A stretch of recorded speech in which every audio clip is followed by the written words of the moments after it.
The San Francisco 49ers have been one of the more pleasant surprises of the 2019 NFL season, especially coming off of such a disappointing 2018 campaign.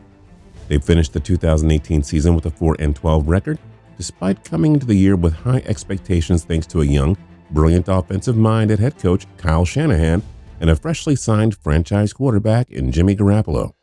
The 49ers clearly failed to live up to their lofty expectations, as many experts around the league were picking them as a dark horse to make a playoff run. But the fact of the matter is that they had a ton of injuries, including a season ender to Jimmy G in Week 3. Anyways, as disappointing as that 2018 season was, the team out in Northern California really changed the narrative surrounding their program in 2019, finishing the year with a 13-3 record and securing home field throughout the playoffs. 2019 was also the first time that Jimmy G completed a full season as a starter, and while his play was a little bit inconsistent, all in all, he had a solid year. Garoppolo completed 69.1% of his passes for a hair under 4,000 yards and 27 touchdowns, while only tossing 13 picks. As well as Garoppolo performed during the stretches of the season, I would be remiss not to mention the role that Kyle Shanahan played in the QB's breakout year. Shanahan, who has long been considered an offensive genius around the league, developed a fantastic offensive system that leverages the bevy of talent that San Francisco has in the backfield and features a ton of bells and whistles that really added to their play-action passing game, something that Garoppolo really excelled in this year. Now, that is not to say that without all the complex motion and new age formations that Shanahan installed, Jimmy G wouldn't have had the season he had this year. But it is important to give Shanahan some credit for making the quarterback's job easier. However, this shouldn't come as a huge surprise to anyone. Kyle Shanahan has been one of the most well-respected names in and around NFL front offices in recent years, primarily for his innovative offensive ideas. Obviously, Shanahan did have a leg up on his fellow coaches, as his father, Mike Shanahan, was a legendary NFL coach for the better part of 30 years, winning 3 Super Bowls during that span. But that being said, Kyle has taken it to the next level on the offensive side of the ball, heading the offenses of 5 different NFL teams, all before the age of 40. It wasn't just his namesake that got him these opportunities either. It seemed like every offense he took over instantly improved, with both the quarterbacks and running backs on his teams more often than not having breakout years. There is simply no better example of this than the 2 seasons he spent in Atlanta as the Falcons' offensive coordinator. Shanahan was brought in ahead of the 2015 season as part of a complete regime change following the disastrous end to the Mike Smith era. The team was coming off of a disappointing season in which they finished just 6-10, capping off the season with a 34-3 blowout loss at the hands of their division rival, the Carolina Panthers. Following the season, ownership fired Smith and brought in Dan Quinn, the former defensive coordinator for the Seattle Seahawks. He in turn hired Shanahan, hoping the former Texans, Redskins, and Browns OC could revitalize the underperforming unit that was loaded with talent. And that he did, really showcasing his genius as the offense took off under his leadership. Consider what he did with Matt Ryan, who up until that point was recognized around the league as a good but not great signal caller. He always put up decent numbers, and before Shanahan, he was selected to 3 Pro Bowls during his first 8 NFL seasons. So it's not like Ryan was some scrub, but under Shanahan, he really started to take off. In 2015, he threw for an impressive 4,591 yards and 21 touchdowns. The team got off to a great start that season too, jumping out to 5 straight wins, but they tailed off as the season went on and injuries piled up, leading to an 8-8 finish. But then in 2016, with Shanahan running the show and a healthy supporting cast, Ryan's numbers skyrocketed across the board. Ryan threw for 4,944 yards and 38 touchdowns while only surrendering 7 interceptions, all career bests. His performance was good enough to earn him the lone All-Pro selection of his career and NFL MVP honors. And then there's running back Tevin Coleman, who Shanahan recognized as having a unique ability to make plays. So he integrated Coleman into the offense alongside their Pro Bowl running back Devonta Freeman. That is just what happens under Kyle Shanahan, though. Good players become great, and great players become special. It wasn't just empty statistics either. The Falcons were good. They would go on to finish 11-5, charging all the way to a Super Bowl appearance behind an epic offense that scored 540 total points during the regular season, tying the 2000 St. Louis Rams, aka the greatest show on turf, with the 7th highest total in NFL history. Shanahan then parlayed his year in Atlanta into the 49ers head coaching job. But with all of the success that San Francisco has begun to have under Shanahan, the one massive black eye on his coaching resume has started to reemerge as a topic of discussion. That Super Bowl appearance we were just talking about? Yeah, I'm sure you remember it.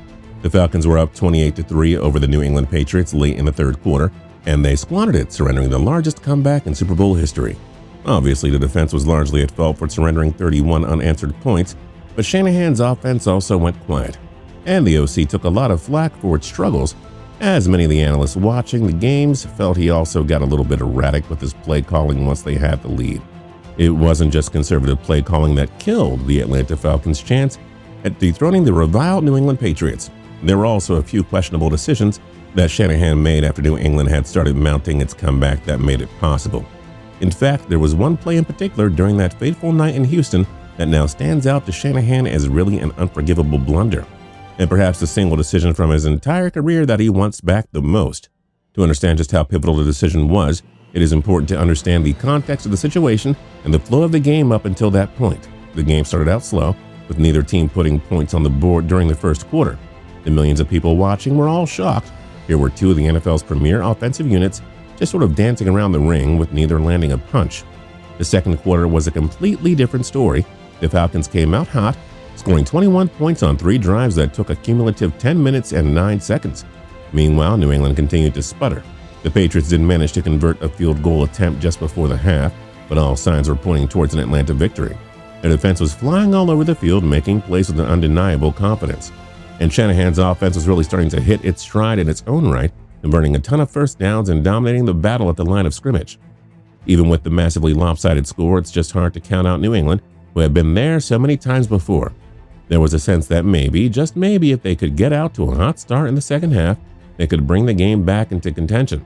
But just about anyone and everyone who thought the Patriots had a shot at a comeback saw those beliefs disintegrate when midway through the third quarter, Matt Ryan marched the Falcons down the field on an 8-play, 85-yard touchdown drive to put the game at the now infamous score of 28-3.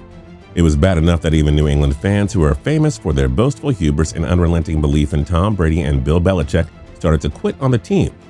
Luckily for them, the Patriots refused to quit, and they answered back with their first touchdown of the game, a 5-yard pass from Brady to running back James White. Even with that touchdown, there was only 2 minutes and 6 seconds left in the third quarter, and after a failed pat, they still had 19 more points to make up.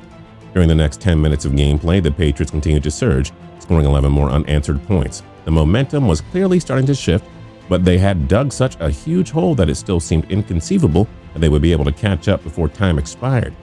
Following the Patriots' second touchdown, a 6-yard pass to Danny Amendola, with 5:56 left on the clock, the Patriots kicked off to the Falcons. But still, with a score here, Atlanta would all but cement their place as Super Bowl champions. Despite the unease in the air, the Falcons started off the drive well, moving the ball down the field with relative ease. Then on the 2nd and 9 from the 50-yard line, Ryan dropped back, and with the Patriots' pass rush closing in on him, he delivered a ball towards Julio Jones near the sideline. Jones made an insane acrobatic catch at the Patriots' 22-yard line. Actually, to call it insane is a bit of an understatement. I believe if the Falcons go on to win the game, this catch goes down as one of the greatest Super Bowl plays of all time. Anyways, this gave the Falcons, who were still up 8 points, a fresh set downs deep inside New England territory. Once again, it looked like the Patriots' luck was about to run out. Shanahan called a play run to keep milking the clock, but it went for a loss of 1. So with just inside 4 minutes left in a running clock, we arrive at the now infamous play call that still haunts Shanahan to this day. On 2nd and 11 from the Patriots' 23-yard line, Shanahan called a pass play, perhaps trying to catch the Patriots defense off guard, in what, to put it bluntly, was a stupid decision and a dramatic overthink. The decision would prove to be costly as the Patriots got to Ryan quickly and took him down at the 37-yard line, basically pushing them out of field goal range. Or at the very least, that sack made a field goal attempt much more difficult. I mean, the Falcons were up 8, and a field goal would have made it a 2-score game. There was just no reason to pass the ball in that situation. Sure, would a first down have been great? Yeah, and I get it. You have the league's MVP at the helm, and you trust him to get the job done, or at the very least, to avoid such an unforgivable blunder. But was it worth the risk of an interception, or, as it turned out, a crippling sack? Just ask Kyle Shanahan or Matt Ryan. I think not. Yeah, I wish I didn't call that play on 2nd and 11 that led to that sack. To make matters worse, while they were trying to make up some of that yardage on the subsequent 3rd and long, they committed a holding penalty, taking a field goal attempt completely out of the question, and giving the ball back to Tom Brady with more than enough time to take his team down the field for a game-tying drive. Looked like, okay, come away with 3 points, which makes it awfully difficult on New England. Now they're giving the ball back, no attempt on a field goal, and they're going to put Tom Brady in position to tie this game up. Obviously, Matt Ryan has some culpability in that whole situation. He should have been aware of where he was on the field and the situation at hand. But that being said, Shanahan knows that without that play call, he more than likely brings home the title. And that's what made the collapse so devastating. It was all right there in front of them, and when the Patriots punched back and the pressure was on, both Ryan and Shanahan choked, costing Atlanta a seemingly unlosable Super Bowl. If you're new here and you haven't subscribed yet, now's a great time to do that by clicking the subscribe button down below. If you like the video, then like the video, we'd really appreciate it. And last but not least, don't forget to tune into TPS for more cool videos every single day. We'll see you next time.